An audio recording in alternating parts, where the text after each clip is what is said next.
Hello, intrepid heroes, and welcome to another installment of the Edgartown Public Library's Monster Mondays, a summer reading series where we take a look at classic monsters throughout history and the world of fantasy. We'll explore their origins, as well as taking a look at their strengths and weaknesses so you can be prepared if you find yourself face to face with them as your foe. Vampires first found their way into English mythology with the publication of John Polidori's The Vampire in 1819. The story itself was a retelling of a short story by the Lord Byron himself. The story of a blood-sucking revenant who stalks the dark places of the night has a long oral history as well. It's almost mind-boggling how much different forms of vampires have taken over the years. Let's start by taking a look at the different types of vampires you may run into. The first is what is usually referred to as the Byronic vampire.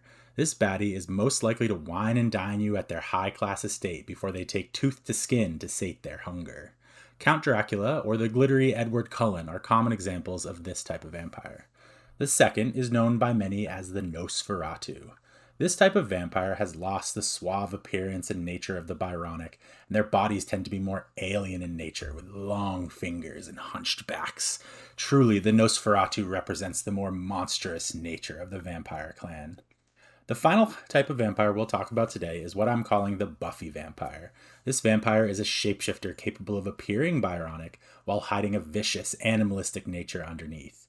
These vampires often lack any form of higher brain function at all, having completely lost themselves to the hunger. They roam the night, attacking indiscriminately like wild beasts. No matter their forms, many vampires share similar powers and abilities. Most sustain their existence through the consumption of a life force of living beings. This is commonly done through drinking blood, but some stories tell of psychic vampires that feed off of strong emotions. Most vampires possess some form of mind control or manipulation that helps them to feed without invoking the ire of local populace. Impressive strength is also another feature that most vampires share. Some of them can fly, whether it be naturally or by transforming into a bat or a vampiric mist. So be wary of the night sky. If you do end up having to track a vampire down, keep in mind these tips and tricks to make sure you don't end up as its next meal. Most vampires can be detected by using a mirror to check their reflection. Your average vampire will not be able to produce a reflection in the mirrored surface. If you carry or eat lots of garlic, you may be protected from a vampire's bite, but be warned as some forms of vampires have outgrown this aversion and will still attack you. Wooden stakes can be quite effective at stopping a vampire's immortal heart. The specifics of where, when, and how to apply the stake change depending on your bloodsucker, so make sure you do your research. Running water is often cited as deadly to vampires who will be unable to submerge into its depths. Sunlight is also a common bane to these nightwalkers, though some more modern iterations are resistant to even this powerful tool.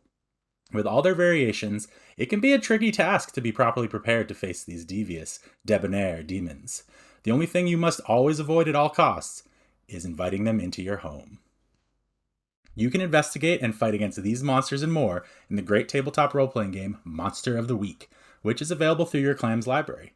If you'd like to know more about vampires and their many iterations, check out the books and media listed below in the video description. Most are available through your local clans library or one of our digital resource offerings.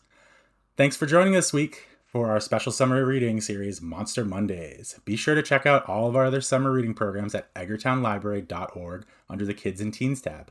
You can also sign up for access to our digital D&D materials through D&D Beyond by contacting me through Instagram at EPL Dungeon Master or through Discord at Library Wins, that's Library Wins with a Z, hashtag 7610. Or you can email me at clook, that's CLOOK, at clamsnet.org. See you next time when we'll be taking a look at the Hydra. Thanks for coming.